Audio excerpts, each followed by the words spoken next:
This story takes place in the romantic Italian city of Verona. The Montague and Capulet families to which the young ill-fated lovers belonged had a long-running feud between them. Romeo and his cousins attend a ball in the house of Capulet wearing masks. Romeo meets Juliet and they both fall headlong in love. Later that same night, Romeo returns to the house of Capulet. He climbs over the orchard wall and finds Juliet sitting at her bedroom window. They vow their eternal love for each other and arrange a secret meeting. Before the two lovers can meet, Mercutio, who is Romeo's cousin, is killed in a sword fight by Juliet's cousin, Tybalt. Romeo then kills Tybalt in revenge. At this point, we should mention our production does not follow Shakespeare's script to the letter. Nice. You might find some of the scenes to be of a disturbing nature, particularly if you are squeamish. And you don't like sappy love stories. Please turn off all mobile phones as some of the actors mess about with sharp swords. And you don't want to have anyone's eye out.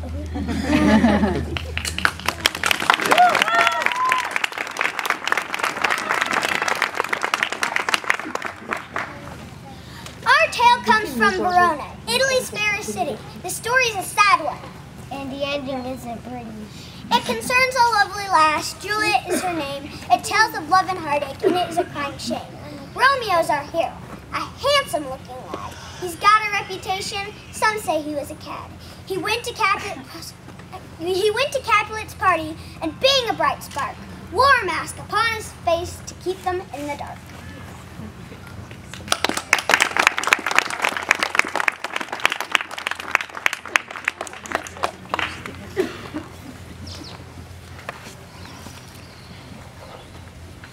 Romeo was returning from a night out on the town. Mercutio was wondering why his mate was looking down. Are you ill, my Romeo? You do not look too well. Do those bags beneath your eyes have a tale to tell? Mercutio, I'm miserable. I'm someone you should shun. The girl I worship, Anador, just wants to be a nun. What's the ignorant to say? She can't be worth that much. If I were you, my Romeo, I'd kick her in the touch. But she's a real stunner, with hair of gold and silk, eyes as blue as sapphires, and skin as pure as milk.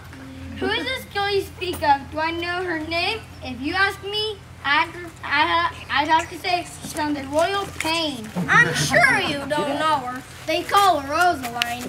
I would be a lucky bloke if I could call her mine. My friend, you must forget her.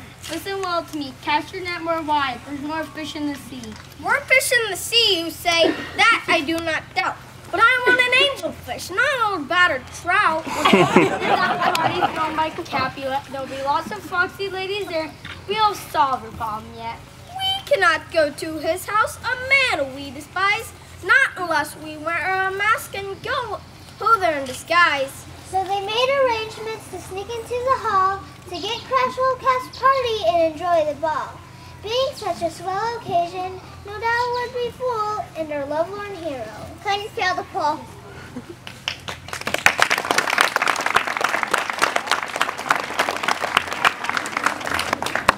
Dragonfly! I saw a dragonfly.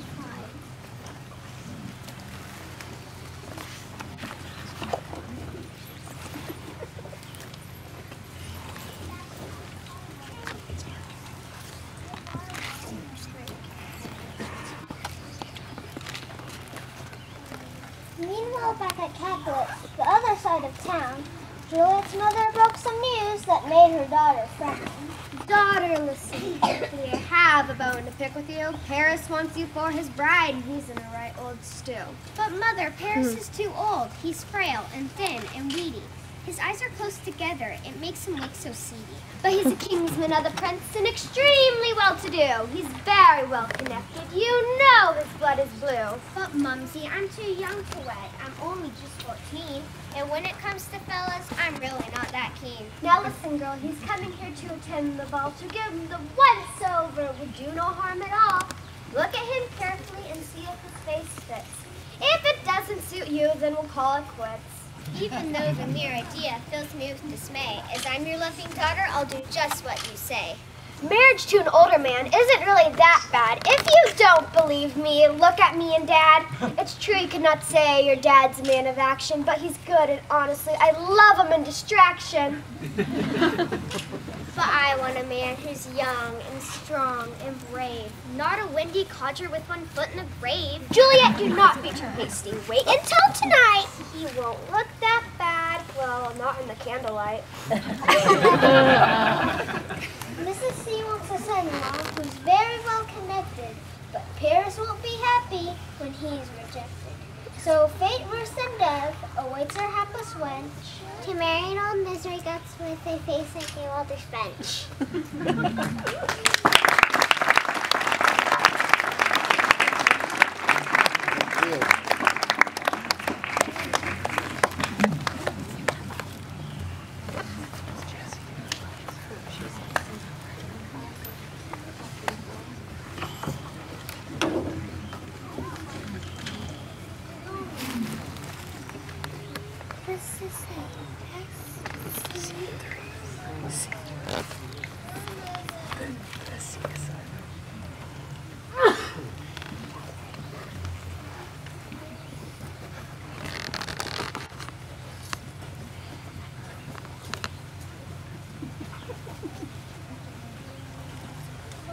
Pray tell me, my friend, who's that face? It looks so full and sweet. Can you introduce me? That girl I'd like to meet. Give her a rest, O Romeo, for heaven's sake above. You meet a new word every day and always fall in love. This sweet young thing is not for you. Do not be confused. If her father catches you, you'll end up more than bruised. I do not care what you say. It's plain as plain can be. The others don't mean anything. She's the one for me. Romeo went up to her to give her something to chat, but she was playing hard to get and was having none of that. Hello, Mida. Pray tell me, do you come here much? She's a bit standoffish. I think I've lost my touch. My heart is fluttering like a little dove, but I won't let him see that he's the one I could love. Julie, when you smile at me and your lashes flutter, my knees, they go all wobbly, and my heart melts just like butter. Flattery, my Romeo, won't get you very far. You will get your just desserts if I tell my pa. Julie, I must tell you, could be in bliss if I could hold you in my arms and give you just one small kiss. Oh, Romeo, you've got some cheek. My nerves are all wrecked. Don't let Daddy see you. A small one, just a peck.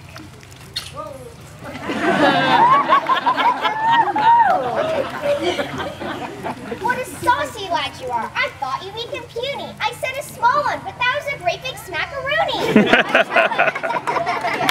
When a bird's so stunning, she is so shy. I must have to try a plan which is more cunning. So Romeo left the party, not knowing he'd been seen by his rival Paris, a jealous man and mean.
That night he climbed the orchard wall. He had a head for heights. I've had a bit of trouble and got letters in me tights.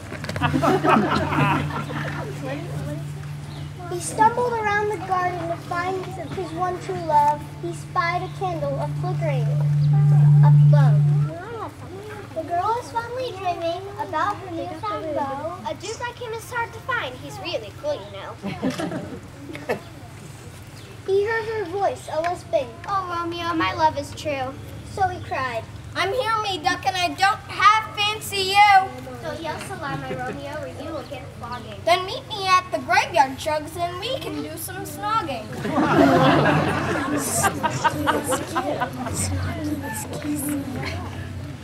Oh, Romeo, to see you. I couldn't be much gladder. But if we were going to elope, you should have brought a ladder. I'll meet with you tomorrow night. I can't resist your charms. I shall not get a moment's rest till I am in your arms. Julie, you should be in bed. It's very nearly dawn. Who's that you're talking to down there on the lawn? I hope it's not that sassy lad you're kissing at the ball. If your daddy catches you, he won't be pleased at all. Don't be silly, Nursey. There is no one there. I was only humming as I brushed my hair. What did you think of Paris? Was he up to scratch? I think you ought to marry him. 'Twould be a perfect match. I prefer that Romeo. He's tall and smooth and hunky. Paris is too old for me. He looks just like a monkey. Come on now, it's getting late. You should be in your cot. If you stay up any later, you'll get me shot.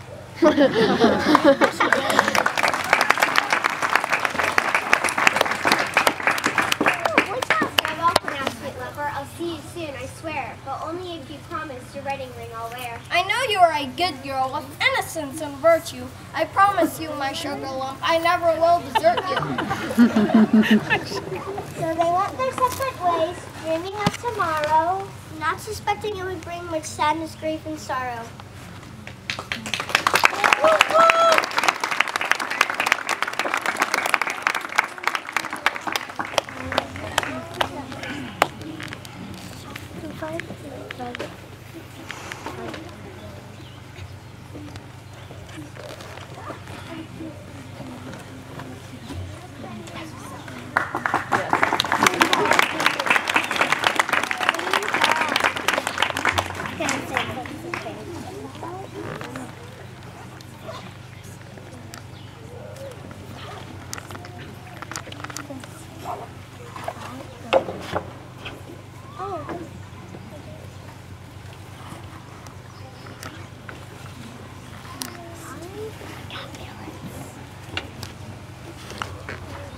There next morning after Caplet's dance, Paris met Tough Tibble purely by chance. Paris was feeling wrong because of what he heard Juliet was saying she would never be his bird. Tybalt, this must be